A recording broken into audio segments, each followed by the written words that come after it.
Le ton du vice-président se veut martial et son annonce historique.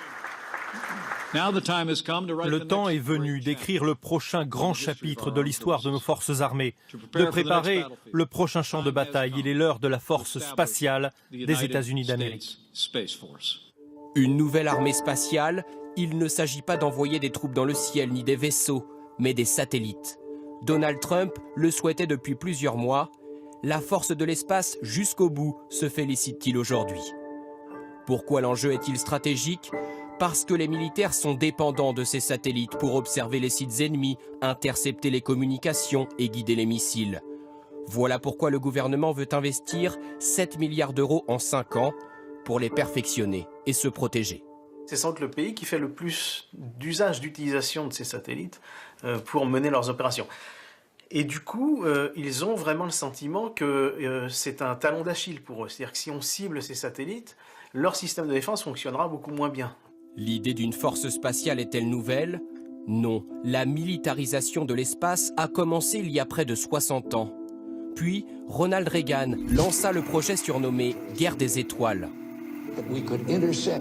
Un bouclier spatial pour intercepter d'éventuels missiles soviétiques. Projet finalement abandonné, mais la folle course aux dépenses contribua à la faillite de l'URSS. Aujourd'hui, le Pentagone dispose de 100 satellites au moins en action, dont 31 dédiés au guidage GPS de son armée. Comment cette force spatiale peut-elle évoluer ?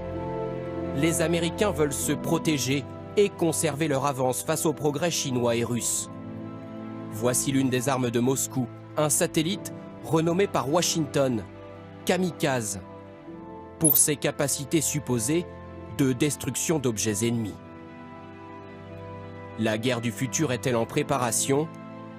Aux États-Unis, certains spécialistes le dénoncent. Nous sommes en train d'encourager d'autres pays à nous imiter.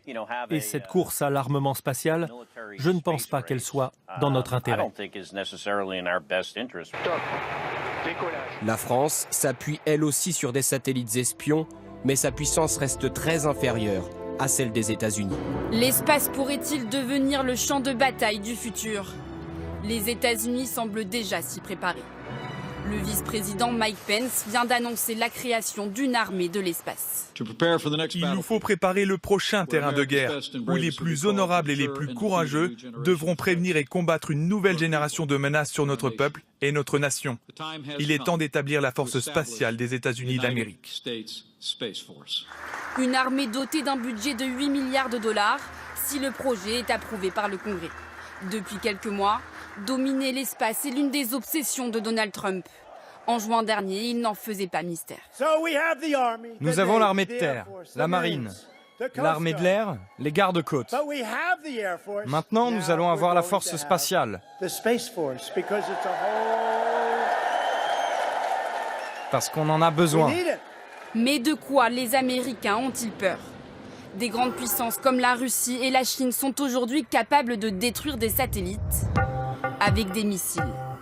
Comme en 2007, où Pékin a éliminé l'un de ses propres satellites. Ils ont peur qu'on attaque un de leurs satellites, qu'on le détruise, alors soit par collision par exemple, ou soit par un missile, soit par un autre satellite qui viendrait se projeter sur le satellite américain. Quand vous utilisez votre smartphone, quand vous utilisez les réseaux bancaires, etc., l'espace intervient à un moment donné dans la chaîne, sans que vous le sachiez vous-même. Des satellites si indispensables qu'ils nécessiteraient une protection militaire. Mais certains spécialistes jugent la mesure inutile, comme cet astronaute de la NASA.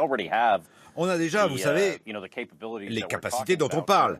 Elles sont déjà dans l'Air Force et vous savez, je pense que c'est suffisant.